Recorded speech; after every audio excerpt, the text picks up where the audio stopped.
আমারে কইলো বাচ্চা হইতে দেরি হইব। আমি কইলাম এত ডাক্তার থাকতে দেরি হইব কেন? প্রয়োজন হলে আরো 2-3 জন মিলে চেষ্টা করেন। আসসালামু আলাইকুম। শ্বশুর আব্বা আমারে এসে কইলো তোমার শাশুড়ি তো টেনশনে একবারে মৃত্যু পথযাত্রী। আমি কইলাম যাত্রা শুভ হোক। এক ভদ্র মহিলা এসে আমারে কইলো আমার পোলা তো 3 মাস হইলো হাঁটতেছে। আমি কইলাম হায় হায় ওরে আটকান, বহুদূর তো চইলা গেছে। আমার বউ আমারে ডাইকা কইলো খুব টেনশন হইতেছে যদি একটা কিছু হয়। আমি কইলাম আরে একটা কিছু হওয়ার জন্যই তো আনছি।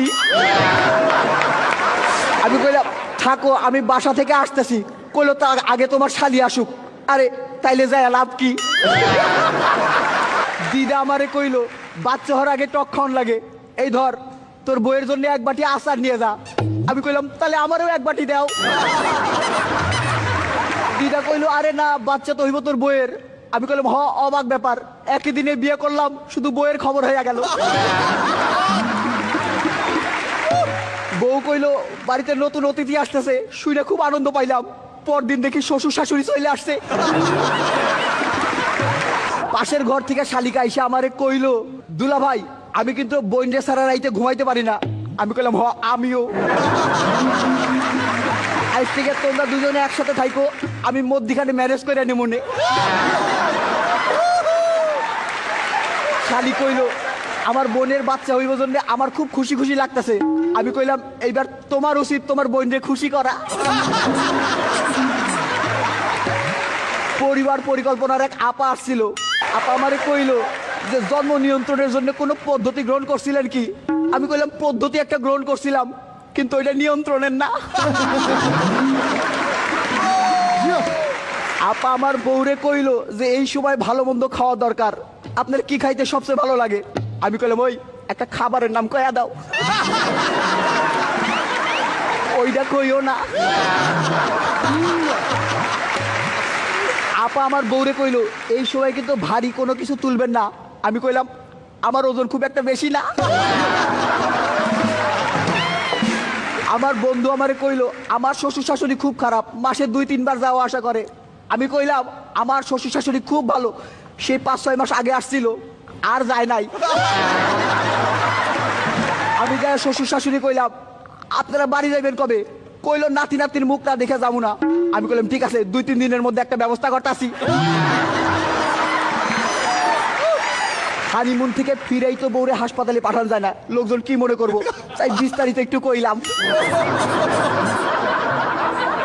শালিরে করে রিক্সায় করে হাসপাতালের দিকে আসতেছিলাম। শালি আমার জড়াই ধরে কইলো আমার খুব টেনশন হইতেছে। আমি আরো শক্ত করে জড়াই ধরলাম, আমার টেনশন তো বেশি। হাসপাতালে ঢুকতেই ডাক্তার রে দেখে বুকটা ধীপ ধীপ করতেছিল। আহ মাইয়া ডাক্তার রে। ডাক্তার আপা আমারে কইলো বাচ্চা হইতে দেরি হইব। আমি কইলাম এত ডাক্তার থাকতে দেরি হইব কেন? প্রয়োজন হলে আরো 2-3 জন মিলে চেষ্টা করেন। টেনশনে কাঁপতেছিল আমার হাত, নড়তে লাগলো আমার চোখ, গরম হয়ে উঠলো মাথা। আমি দোয়া করলাম যে বাচ্চা জানি দেখতে আমার মতো হয়, দুষ্টু প্রতিবেশীর তো অভাব নাই। এমন সময় নার্স আইসা কইলো আপনার একটা ছেলে সন্তান হয়েছে। আমি কইলাম এত চেষ্টার পরে একটা? দাঁড়ান বউরে খবরটা দিয়ে আসতেছি। যাইয়া বাচ্চারে তো দেখে অবাক, এতদিন পরে হইলো তাও এত ছোট। বললাম এই বাচ্চারে পাল্টাই দেন, লিক হয়ে গেছে। বাচ্চার মুখ দেখে তো অবাক, একবারে দাদুর মতো। আরে দাঁত ছাড়া যে। শালি কইলো এই যে বাচ্চার চোখ 2টা একবারে আমার বোনের মতো, কান 2টাও একবারে আমার বোনের মতো, আর যে একটা কইলো না ওইটা তো আমার মতো। আমি নাকের কথা কইতেছিলাম।